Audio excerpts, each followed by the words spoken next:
really nice slides this time. Anyway, I want to start with a personal anecdote of kind of what got me here and why do I care about Guanxi. Yes, so you recognize, right? This is Shaanxi Daxue in 1995, where I started learning Chinese. So that was a long, long time ago, probably before some of you were born, right?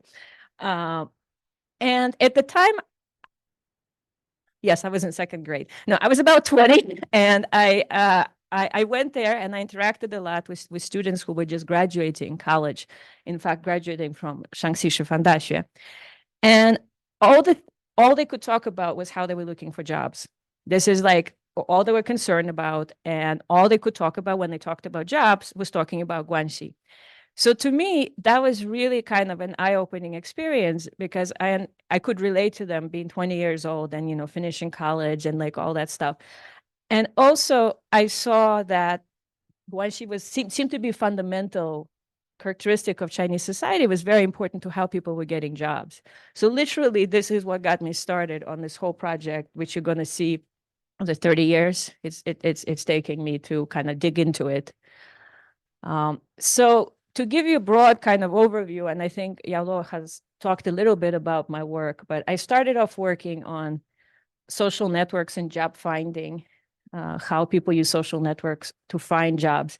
Then what I'll talk today about is research that focuses on job referring, and I'll talk a little bit kind of, it's when you tell other people about job opportunities. And I also have some work on status and conformity.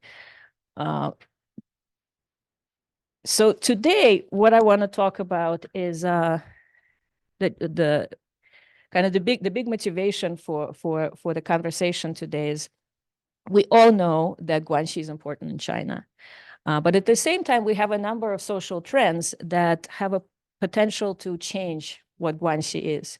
So we all know there's increased geographic mobility for Chinese people. There's greater economic opportunities, decrease in family size, household size, and some evidence for increase in individualist values. So all of this kind of raises a bigger question of what is happening to Guanxi? Does it still matter, right, as these changes are happening in the society? So I think that's the big kind of frame where I want to situate myself today.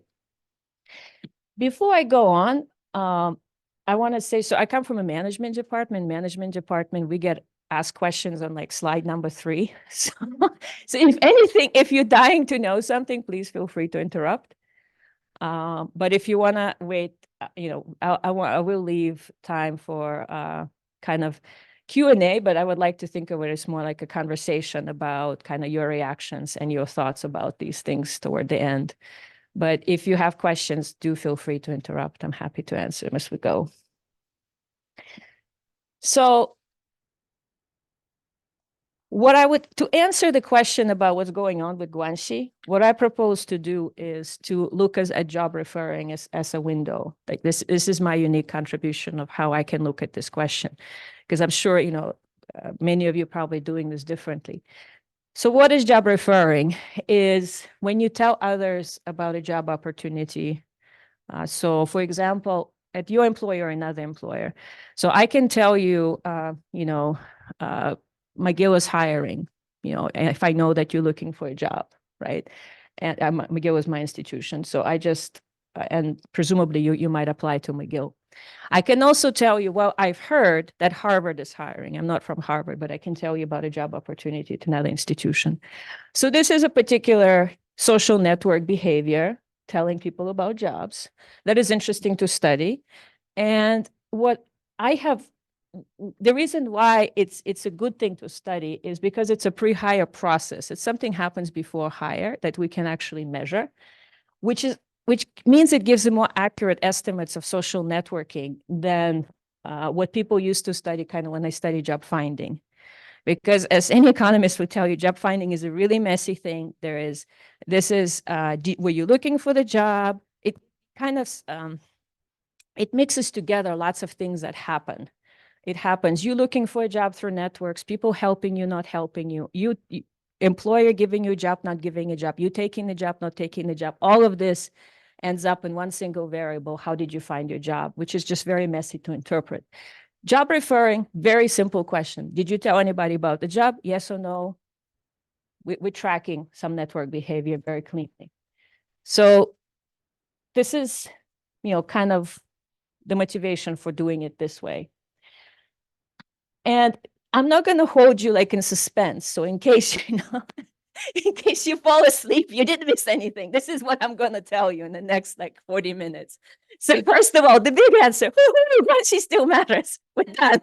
Okay, good news. But, we would be lying if we said it's not changing. So what I'm going to try to give you a sense of some of the changes in Guanxi-related behaviors that we observe by looking at referring. And particularly when we look at referring, what it reveals is how much of these changes are driven by employer hiring practices. So if you needed to take one takeaway home, it's going to be about employer hiring practices shape people's social networking behaviors. That's it. You're done. Okay, you need to check out now. The rest of the presentation will show you just how we get here. So the agenda, how I'm going to, I promise to talk about 2 studies. I will first tell you a little bit about the data because it's unique data. And then I'll talk about 2 studies. And then I'll say a little bit about implications. So that's kind of the plan. I'm going to pause for a second. Any thoughts, comments, interruptions so far? All right. You do. It's changed. Probably not just in college. Feel free to kick it down the road and cover it later. But I feel like one of the changes is the way that people find jobs. Yep. Go from a world where like job referring is a very valuable thing. It's information that otherwise you're supplying posted. Now, like many jobs aren't calculated or I want a job and these big sites.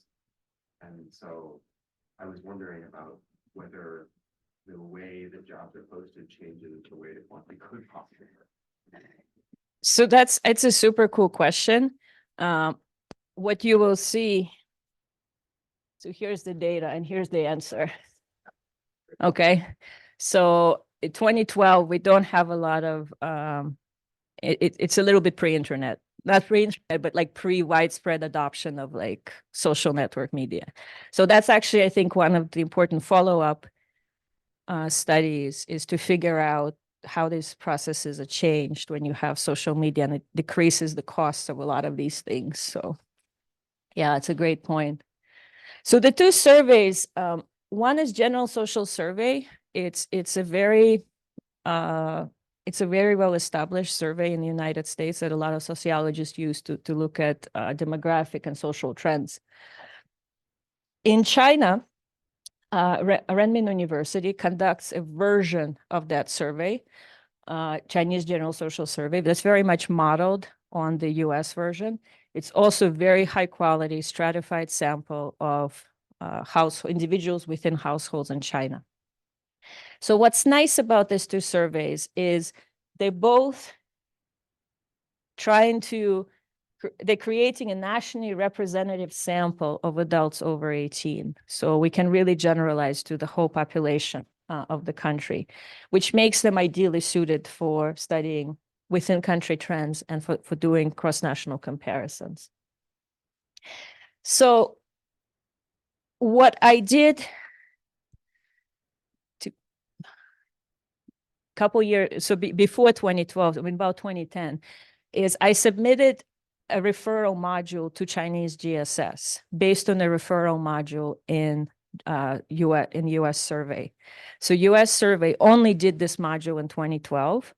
And what I did is I translated it more or less directly into Chinese, and they accepted it through competitive bidding process.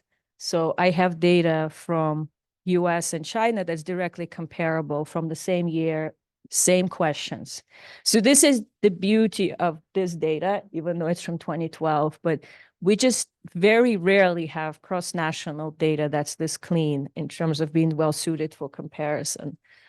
So the questions are, what is the referring behavior in the survey? Is during the past 12 months, did you personally tell somebody about a job opportunity? And we also asked, does your employer offer a bonus? and some additional questions about the last time somebody referred. So this kind of gives you some idea of where we're going to be going. So the first study that I wanted to share with you was chopped off referral bonuses. So the effect of referral bonuses on job referring behavior. So, the first cut at this data is to just ask, like, does referral bonus have the same effect in two countries? So referral bonus is when an employer essentially offers you financial incentives to tell others about jobs with your employer. So it can be that you endorse a particular candidate, so because employers want to motivate you to bring in good employees.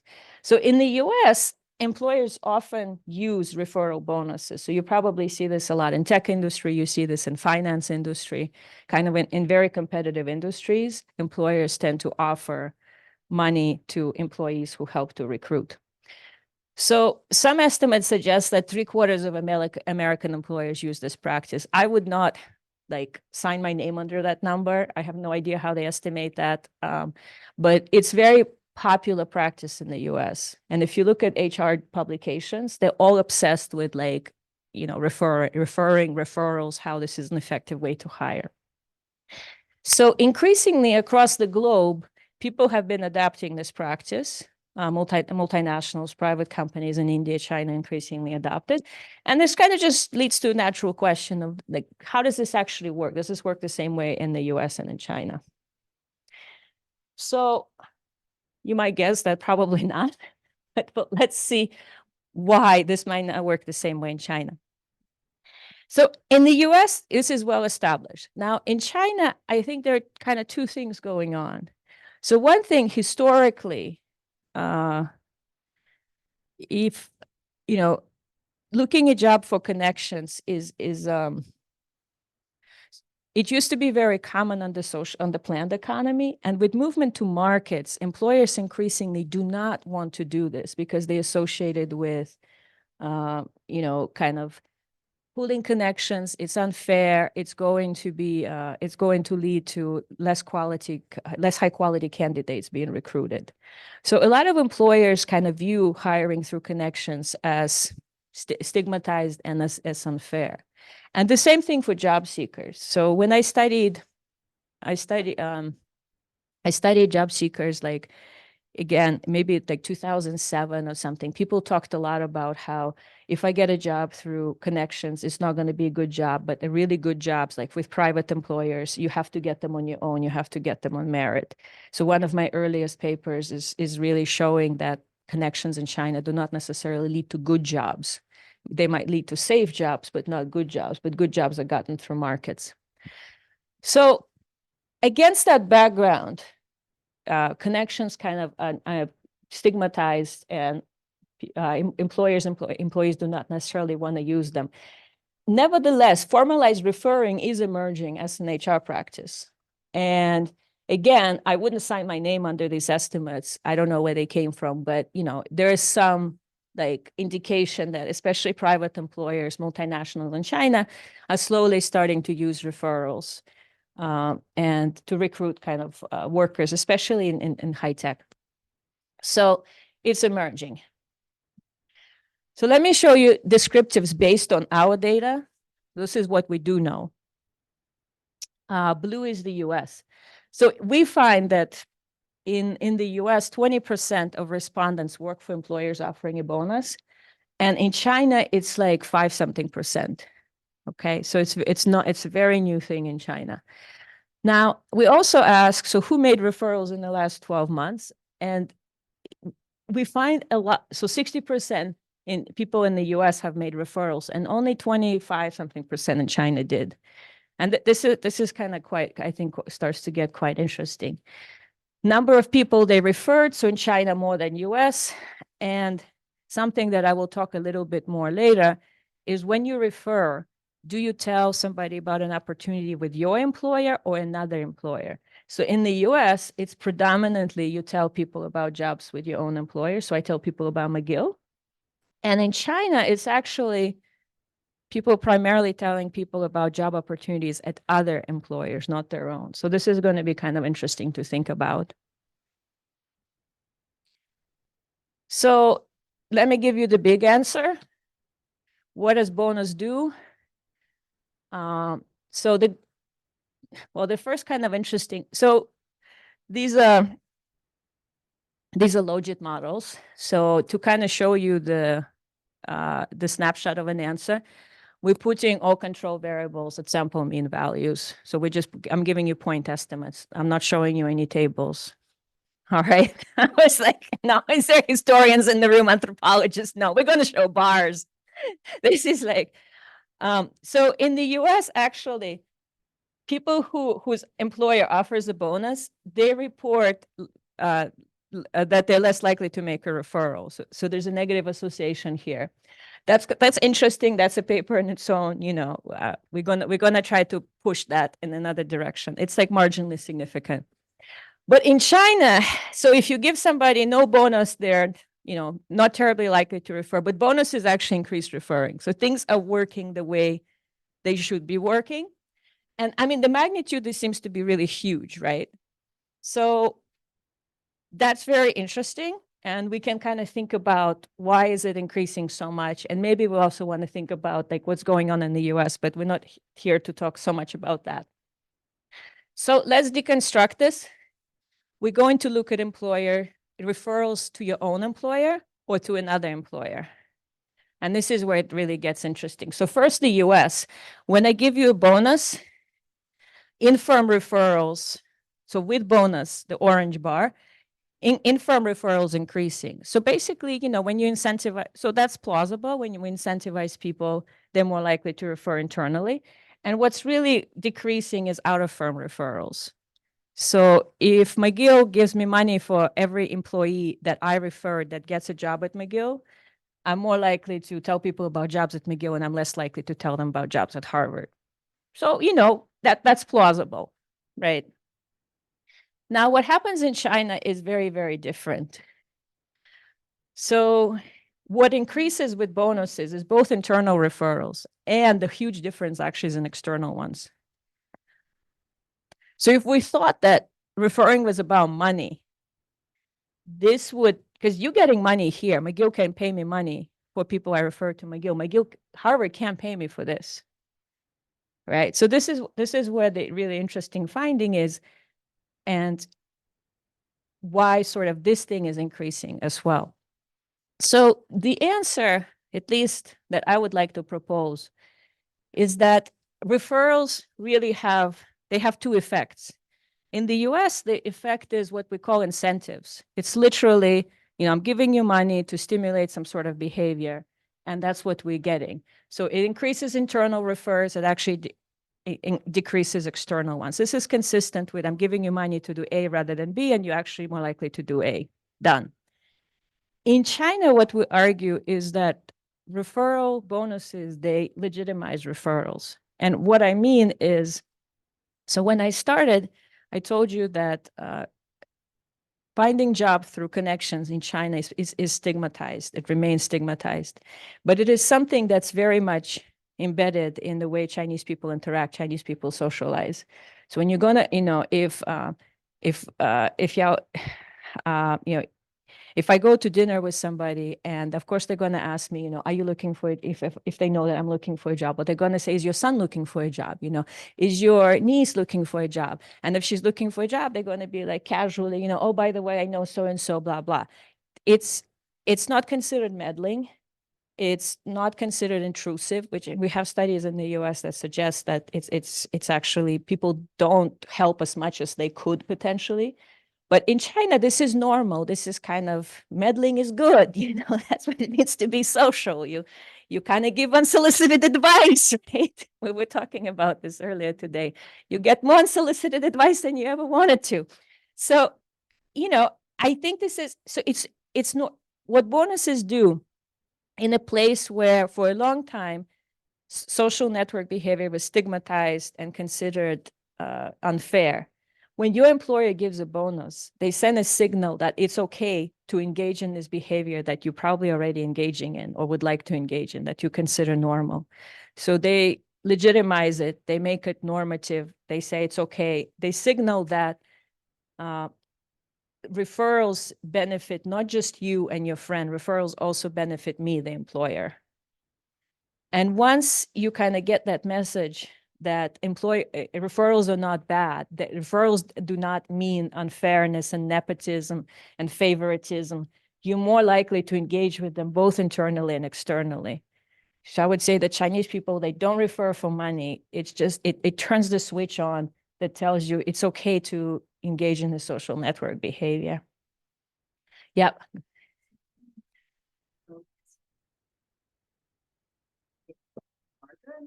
I know, that would be amazing to know. So I think US did not collect information about bonus amount. And in China, we did, but it's like, it's just garbage. It's too much missing data.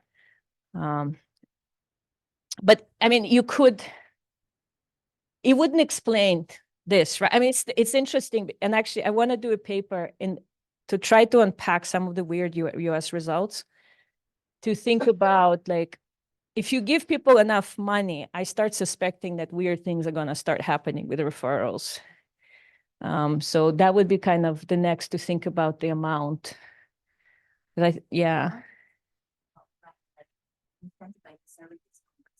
Yeah.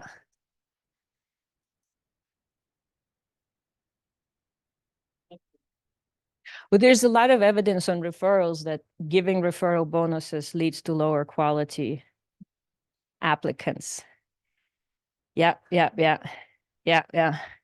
So, yeah, but it would be really nice to know. Yeah, you had a question? No, scratching? Yeah.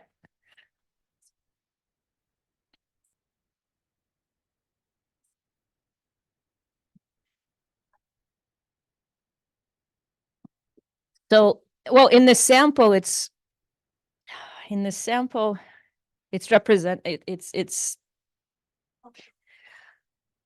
let me think about it. It's buried somewhere in the paper. In this paper, we don't control for private state-owned because we're interested in the effect of bonus no matter who offers it. But I mean, the reality is I have analyses that show private companies more likely to offer bonuses, multinationals more likely to offer bonuses. It's not state companies that do this kind of stuff. So that's pretty, but I don't know off the top of, there's very few multinationals in this sample, like less than 5%. I don't remember off the top of my head how many private companies, what it is.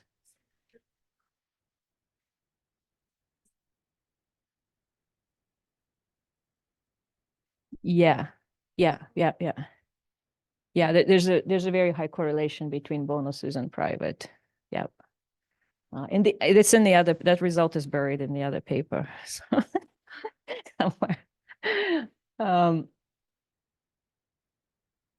So that's kind of the first paper. And I guess this is the paper, just thinking about these results. Sorry, I was going to go back. Just looking at and I'll be honest, like, none of this is causal. This is cross-sectional data, right? To be honest, we can't exactly know the mechanisms, but we do have some very interesting suggestive findings.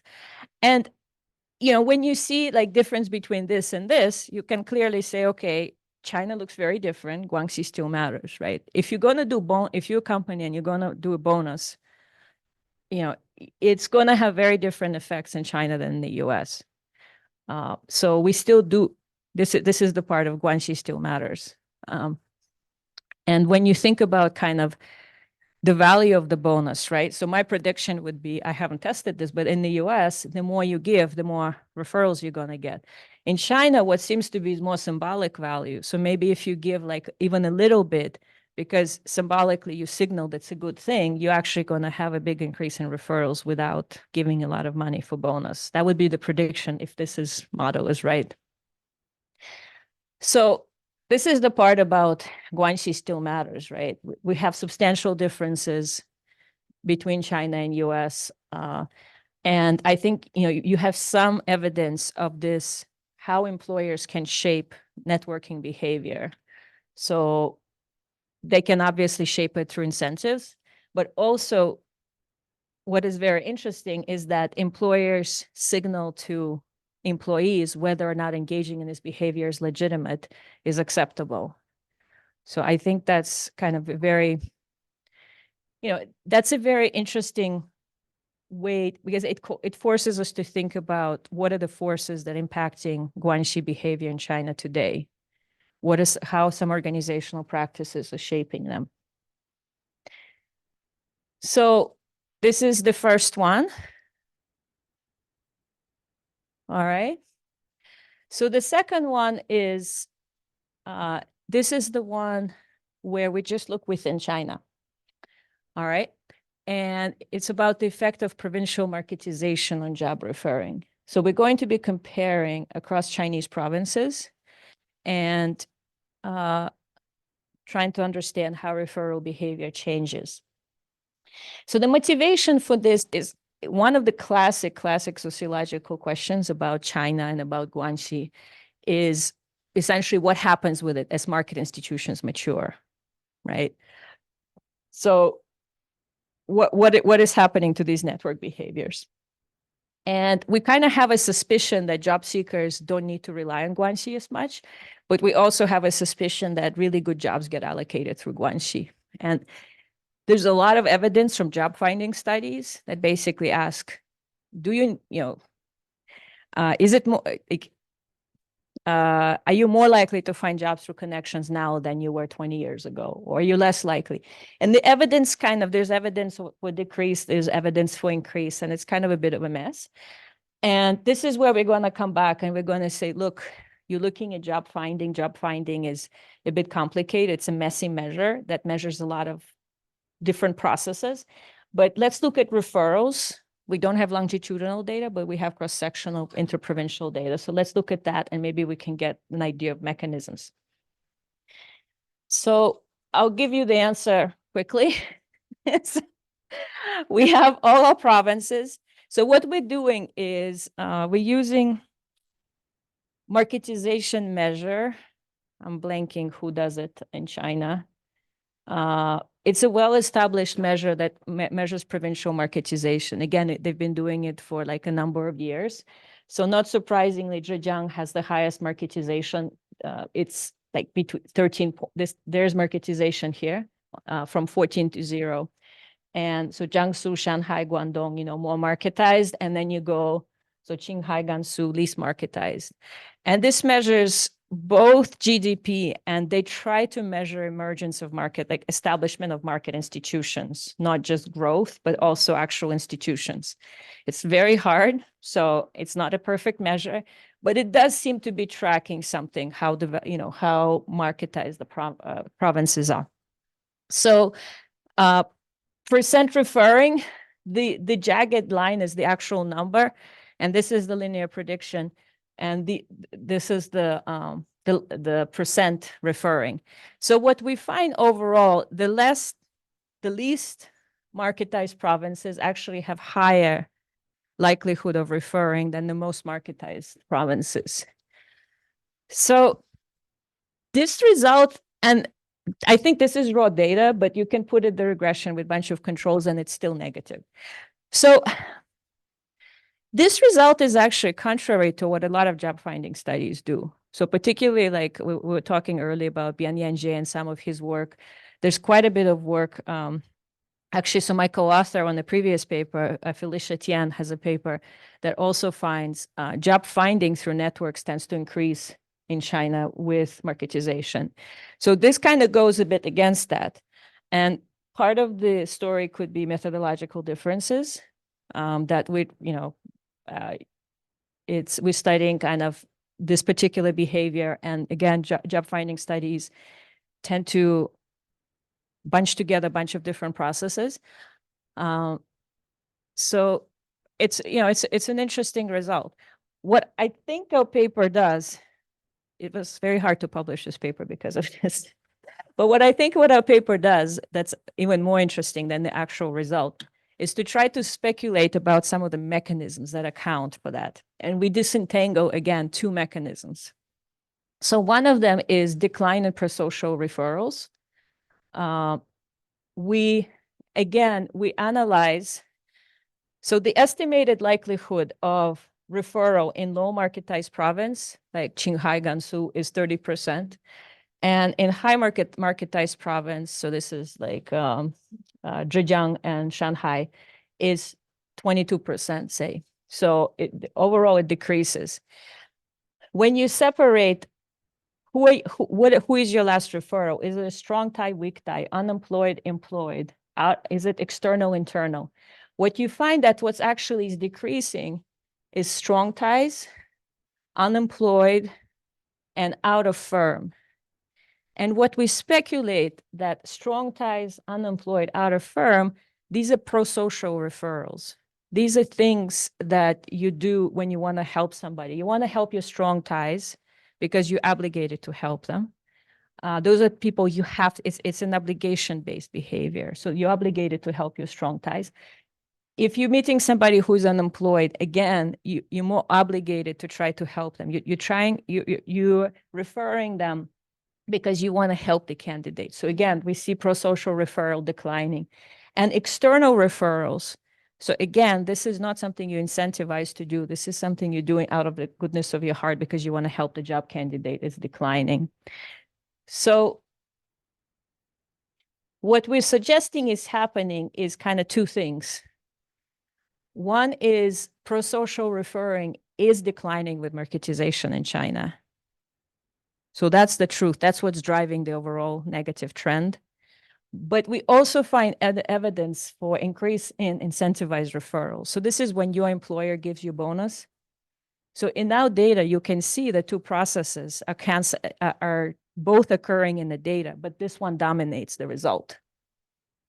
And I think this is the really big finding that's missing in job finding studies, is that we're conflating two processes. What we observe is a result of two countervailing mechanisms. That yes, more employers give bonuses. When you give a person a bonus, they're going to refer. And you see that in China, in more marketized provinces, there are more employers giving bonuses. There's more referring due to bonuses. So you absolutely see that. But you also see that in more marketized provinces, prosocial referring is declining. So, and what we usually see when we only look at one number, how many people refer, we're collapsing these two processes. So depending on how strong each one is, that's what determines the result. So we shouldn't be looking at how many people, do referrals or how many people find jobs through networks, but we really need to understand each one of these processes to understand the final result. So, yep. It sounds like this is kind of like supporting a little bit what you said earlier, of like seeing Guanxi as it was studied in the 20th century with like a state plan economy and the political economy of China, I guess, for most of the 20th century. Are you drawing from certain historicizations of Guanxi? Like, are you looking at how these terms were mobilized like in the 1960s, 1970s, 1980s versus like 90s, 2000s? Sort of that question. I guess like, are you tracking kind of the history of this so-called relation, I guess? I would love to. I think this particular study we're focusing, so the data is from 2012, right? And because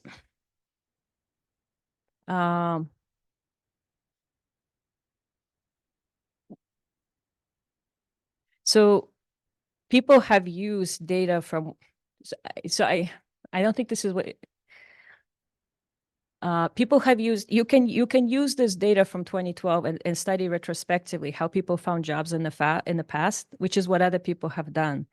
So some of the work, you do a survey in one point in time and you compare people who got jobs 40 years ago to people who got jobs 20 years ago. Now, what I'm saying is that comparison has a number of problems. It makes a number of methodological assumptions that we just do not hold in reality. So here, we we sacrifice the historical depth to look at like one snapshot in time, because we're really asking in 2012, in the last 12 months, did you refer yes or no? So I can't speculate. I mean, I can speculate. I happen to know something about it because I studied this topic before, but like this survey can really tell us in the last 12 months in 2012, what was happening. So we're trying to look at, that's why we're looking at provincial differences to kind of get it's obviously not the same as looking historically, but that's the best. Yeah. Reference to other historical studies. Guanxi, like you're kind of like seeing your work as contributing to like, hey, here's the transformation of Guanxi over like a long time. I think I would like to think so. Yes, that would be really nice. I guess as a matter of identity, I think of myself as somebody who studies social networks. So I study social networks in both US and China. And but it would be, I think this research that uses social networks methods does tell us something new about this behavior in China that to me is a social networks behavior, but to a lot of people, it's also part of Guanxi behavior, of something that people will recognize and say, yeah, this is Guanxi behavior. Yeah.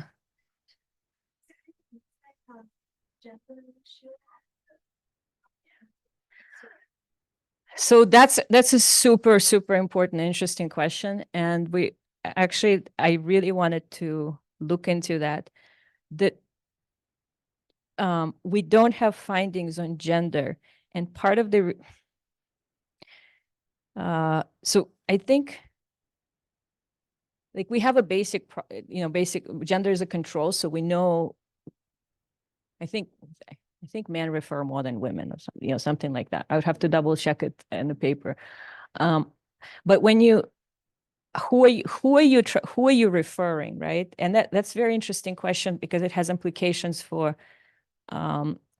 recruitment practices. Like, are people more likely to refer same gender, race individuals or not? The trouble is this data, if you try to estimate, it's very messy. It's just very hard to understand what the mechanism is. So if we try to run these models, like, are men more likely to refer women? And we found some results, and we weren't sure we could convincingly explain them. So there are differences in the US and in China because we're not observing so many things about these people, why they're doing it, that it was very hard to theorize. But it's absolutely valid question, and maybe we should look at that again, although the data is getting aging very quickly. So I don't know. So I guess I'm at my big punchline. So this is my last slide, I think, or next to last. I'm advocating for dynamic understanding of Guanxi. That shouldn't be particularly controversial. And the fact that employers' hiring practices, so whether or not they give a bonus, both because it's about incentives, but also more importantly, because bonuses legitimize certain kinds of networking behaviors. So it influences kind of these behaviors in China. For future directions, so some of the things I wish I could do, and if there are any graduate students who want to do it, let's do it together.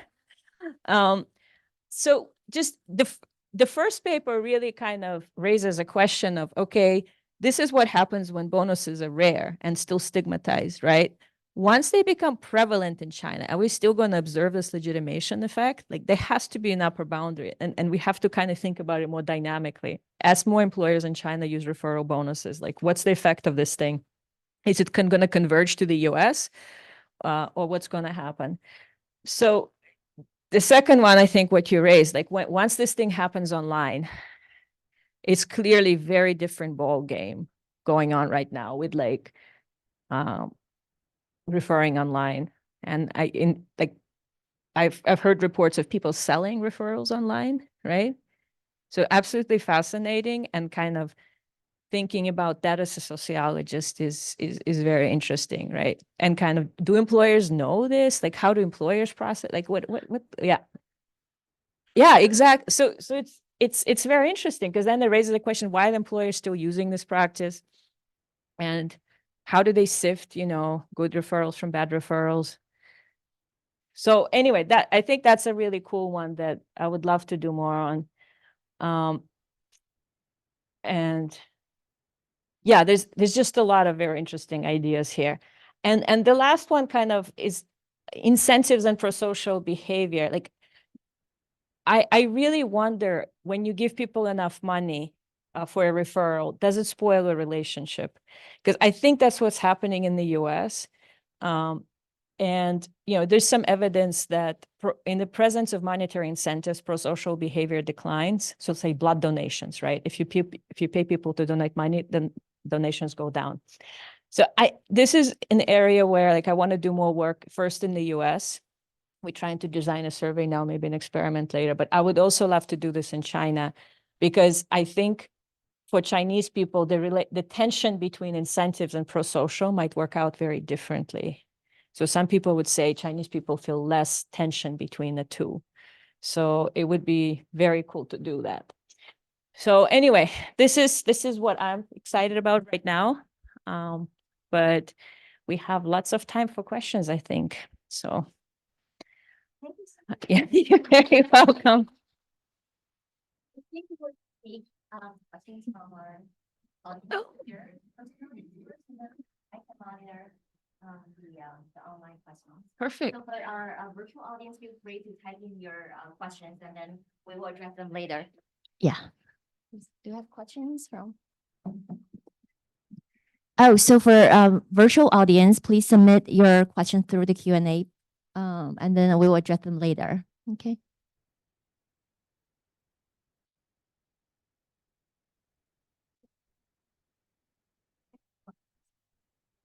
So my question is on how did you word the questions in China in the CGSS exactly?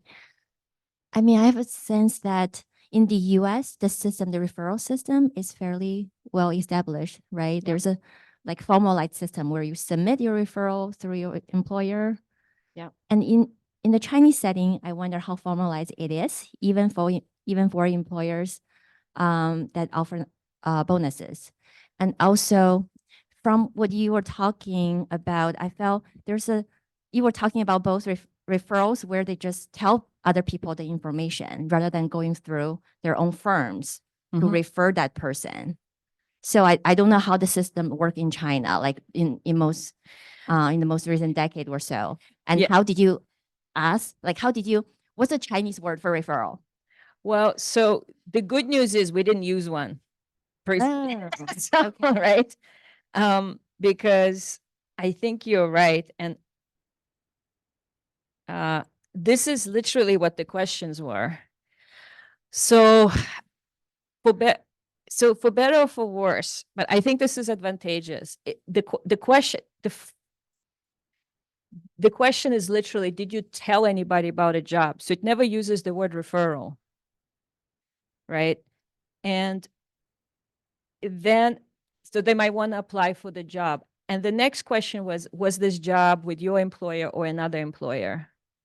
So it doesn't use the Western word referral. So for the comparison, that's actually advantageous because we're tracking the same behavior, vaguely defined, yes, but like it's everybody sees the same question. Well, so I wouldn't say then this is the question about referral. I think this is more about information sharing. Yeah. And your second question is about referral. And this is where refer the person to your company, right? So that, I mean, in the US, I think the referral is more formal. Yeah, Right. yeah, If you yeah, want to yeah. get the bonus, you have to actually enter the name. Of Yeah, the, yeah. The applicant would have to enter the name of the person who referred him or her. Yeah, yeah. But the first question is just share information. So it's if you're right, fair question. I think what we're studying is job information sharing behavior. You could say that, yeah. And I think it's a little bit clunky, but it is about information sharing, job information sharing behavior. This question is literally about bonus and it defines it. So what's the Chinese version of referral bonus? I'm just curious. What is there even a word for it? It's Tui Jian something. Oh yeah. I think it's Tui Jian. G- It's like a recommendation or something. I mean, I could look Oh, yeah. something, yeah. Or something. It's Nate. So we're not using Nate Way because Nate Way is internal. So that's internal referral. It has to be Tway Jen, yeah. I mean, I can look it up on my machine. I might have it, the survey. And this question is about the last time you told somebody about the job opportunity. So it's the last time of this behavior. Yeah. Yeah. Okay. Great. Thank you. Thank you for coming. So I had just like a broad conceptual question about the difference between referrals with and without bonuses. Like you think about like the Guanxi Wang as like a network of mutually exchanged favors. And if I tell you about a job and I don't get a bonus, that's like a clear, like I'm doing you a favor with expected return of a favor in the future. If I'm getting a bonus, it's not clear if I'm doing you a favor or doing myself a favor. Yes. I think that's very, very interesting. And yeah, so and where are you going with that? So I think like comparing the two in some way, I guess I wanted you to help me think about them as, are they apples and oranges or like slightly different apples? Because I think you were saying like, oh, when we have a referral, this changes. And in some ways, like that's not so surprising to me because it's like a very different object. And so I think like the fact that the behavior changes, like I would love like some like way to think about it through a network of like actually could we go back to the bars? That would be Yeah. I'm sorry, like I hit it in my head and No, I was gonna, I think that's helpful. Yeah, that one. Right? right. And so when there's a bonus, Well, so I mean, I think the answer is partially in the US, they seem to be apples. So when you incentivize this one, it sucks up from this one somehow, right? Maybe because people just know like 5 people and if they can refer them here, that it just substitution, right? yes. Essentially. And here it's clearly not that. So that's what's interesting is like, how do we make sense of this? So I guess that's where I was going. So in some ways you could think about this as exactly substitution, right? You could think of the external referral Yeah. as basically like when there's a bonus and Yeah. I refer you internally, I'm doing myself a favor. And so to keep the like flow such that I'm still owed a favor sometime in the return, I'm also going to recommend you to jobs where I don't get a bonus, like it's outside of my company. It's interesting. So we thought about that, right? Because so my intuition is actually that that happens in the US because people feel yucky when they get money for referring a close friend, right? But here, like if your story is true that getting money signals some yuckiness or some insincerity or something, lack of sentiment, it should be decreasing, but this one is still increasing internal. So they're increasing both, right? I'm sorry, as an economist, I would think that it's not Yeah. surprising it increases internal because like, 我们合作呗, like, you know, 都受益, like we'll both like have some benefit. But because I want to keep this network mutual favor exchange going, You also do I'm it. also like, I'm just like, while I'm at it, I'm going to do you a favor because I'm a really nice guy. So that would explain why in general Chinese do more external than internal. But again, why does the bonus, why is it people who work for employers who offer a bonus, why it ramps them up to be, right? To keep that like goodwill warm is like my theory is basically because like if I understand it correctly, in the external referral, I would get a referral bonus if I referred you to my company, but I'm also referring I'm referring you to Via and to Brown. Yep. And I don't get a bonus if That's you go to right. Brown. That's right.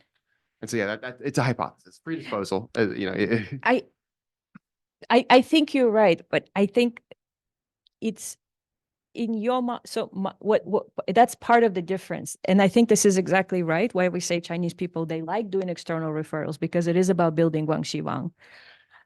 But why does having a bonus in your company makes you more likely to build? That's what's puzzling, right? That still needs to be explained. And that's why I think the legitimacy effect is that your prior is that building Guanxi Wang is bad for your employer.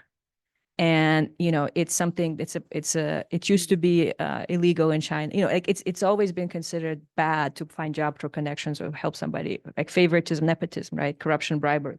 But when your employer says, we're going to offer a referral bonus, that reframes the whole situation from one of nepotism to you're actually doing everybody a favor, right?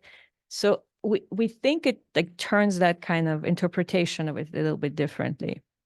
And just to kind of, some of the things that we run, because in Chinese GSS, there's a lot of data on social networks just by virtue of like, that's what they collect. And they have not, so they have actually name generators. We're talking about name generators. So they ask like, out of these 10 professions, how many people do you know? Like, do you know a doctor? Do you know an engineer? They have like, how often do you go outside to eat with friends and family a week? So we have like 4 or 6 like social network variables. Because one of the possibilities is that people self-select, right? And more social people go to employers who offer a bonus, and therefore, they just being more social. So we control for a lot of social capital kind of variables. And we still find once you give in China a bonus, these respondents, like, they increase internal referrals, but they really increase a lot of external referrals. So something switches. Yeah.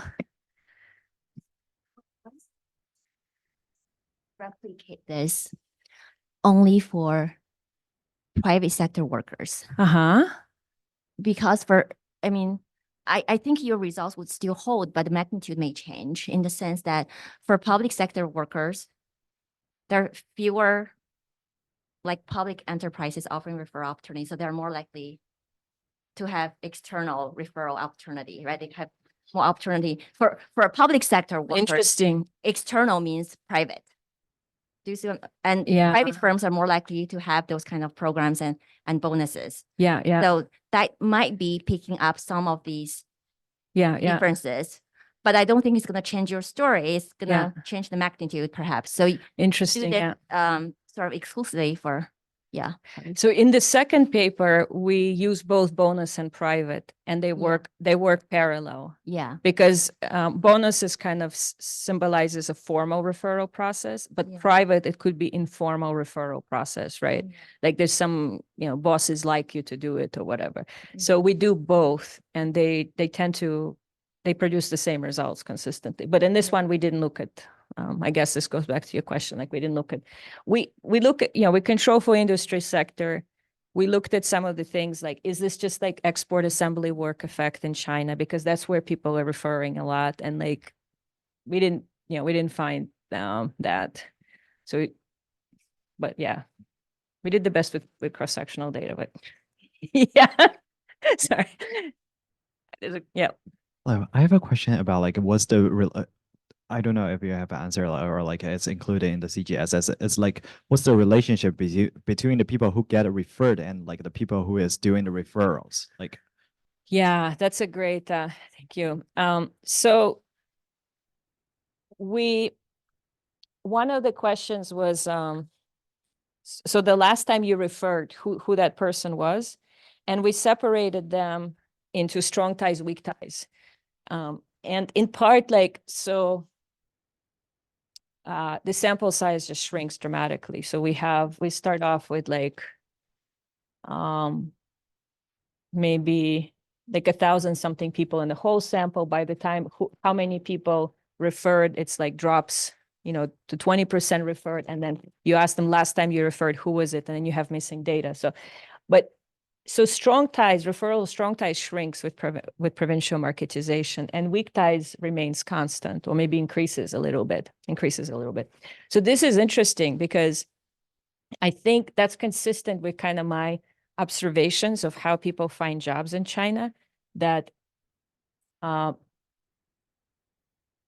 it used to be very much through strong ties, that strong ties were very helpful in finding jobs.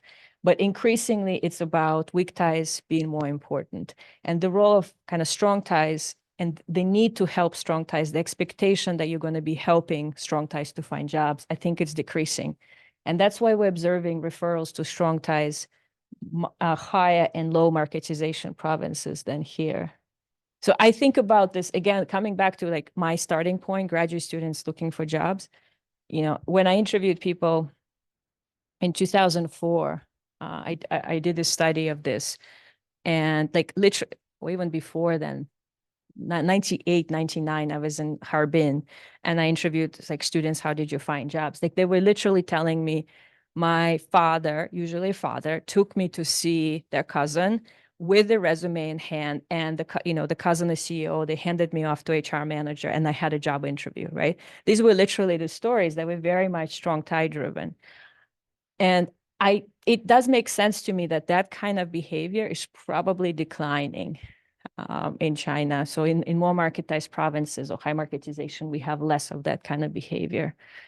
And it's more about networky kind of how we understand social network behavior, like social networking behavior now, gathering information. And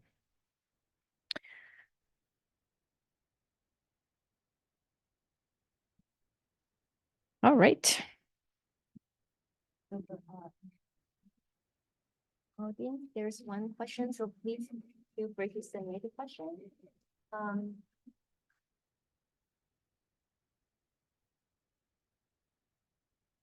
So somebody raised the work of Doug Guthrie. Uh-huh. Although his work is not specifically on job referral, how would you engage with his argument about the declining significance of Guanxi?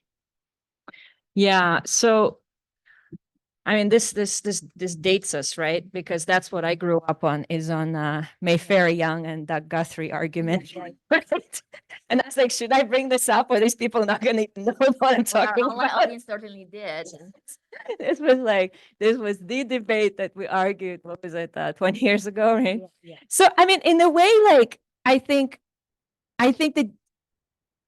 that debate was very interesting because it's raised a fundamental, question about China, which is the question of like, what happens with Guanxi as you have markets become more developed. I mean, that's what that debate was trying to address. Yeah.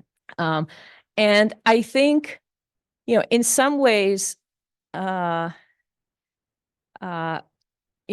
findings are consistent with what at the time Guthrie was describing, because I think both Mayfair Young and Guthrie actually had very complex arguments that were very nuanced and very careful, right? Because they both knew what they're talking about. Yeah. But they often became stereotyped, as she says it's increasing, he says it's decreasing. But both of them were way more smarter than that.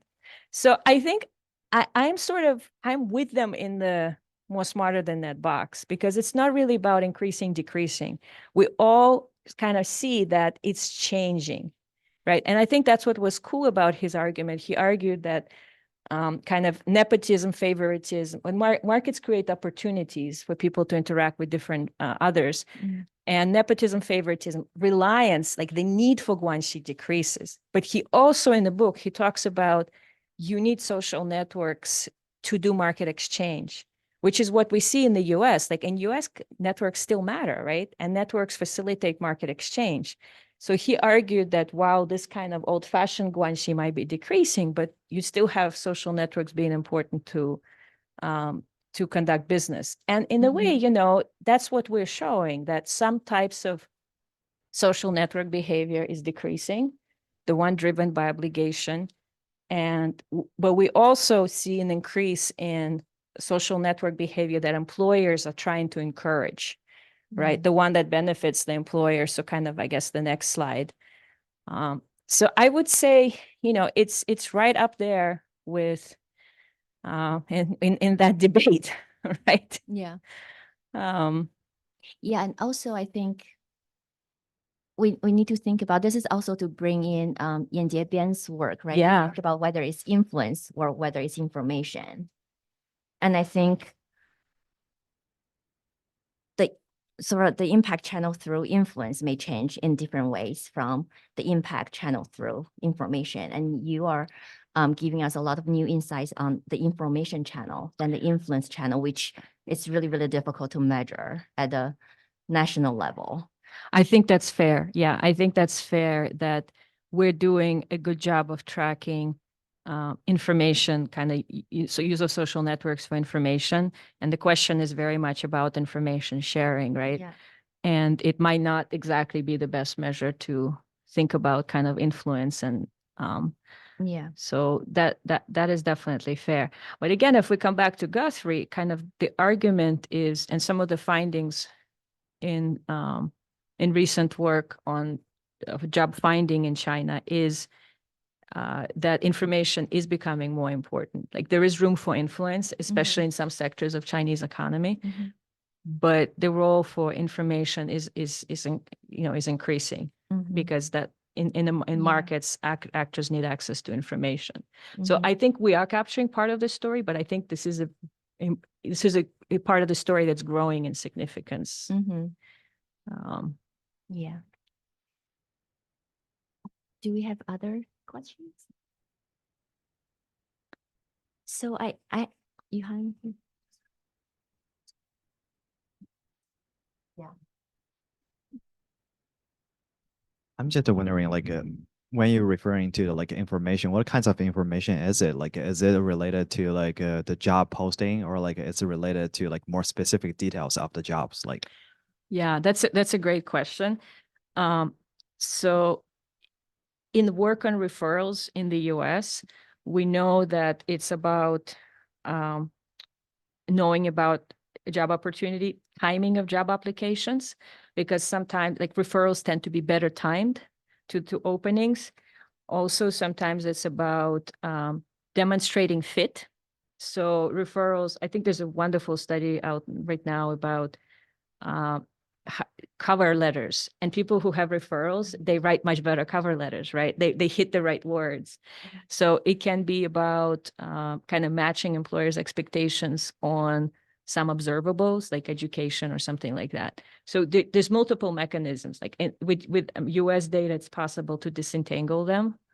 With this data, we just don't go there, but all of these mechanisms are potentially happening. So in this data, it's could be any one of these, right?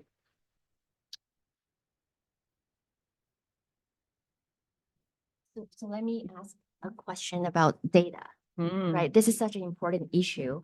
And I think in your talk, you touch on the challenges of getting the right perfect data to study those questions. You also work in the US, presumably there are better data available in the US setting. What kind of data would you like to see in China, just for people to take up these questions and to advance this field? Yeah, that's a fantastic question. I guess I want to say that I want to begin by saying that CGSS, Chinese GSS, is an incredible accomplishment. I mean, it's really, really amazing to have a survey that's comparable to US survey and to have it available. So, and it's very high quality data in terms of like stratified random sampling. So that's great. Having said that, it is not longitudinal, right? So some of these things would be nice to study longitudinally. For myself right now, I still like surveys. I'm still old school and I like surveys. I think there's room to do very innovative kind of survey work in China if we wanted to tackle some of these questions. But another way to go is having organizational data. So that has been very fruitful in US studies of referrals, is to have data from a single organization where people apply and you kind of observe how the process works. So that's a common method in the US. And last but not least, like we've really made a lot of progress in using experimental data, right? So that's been kind of exciting, and some definitely there's a learning curve there. But what kind of design would you do with referrals though? I mean, you can submit pictures, resumes, but how would you so some people randomize referrals?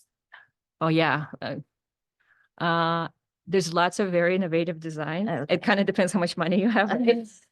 But I think what I have, so one avenue is kind of versions of vignette studies. that have been done in the US where you describe a situation to somebody and maybe you present them with a copy of a resume and you say, would you refer this, yes or no? Oh, So that's one way you could investigate.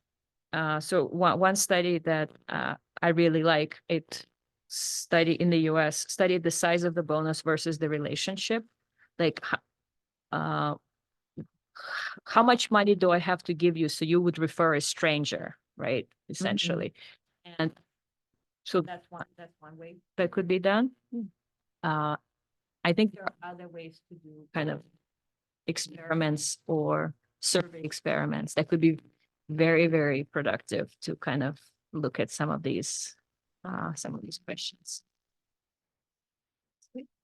for those of you who also online who are interested, some things to think through. Yeah. It's definitely it's an exciting area. We haven't said everything we could say about Guanxi yet. There's plenty more to study. Yeah. We still don't know enough how it's unfolding over time. And all right. So if there are no further questions, I'd like to thank everyone to join us and thank Elena for giving such a fascinating talk. Well, thank you for having me. Yeah. Thanks, everyone. All right. Thank you.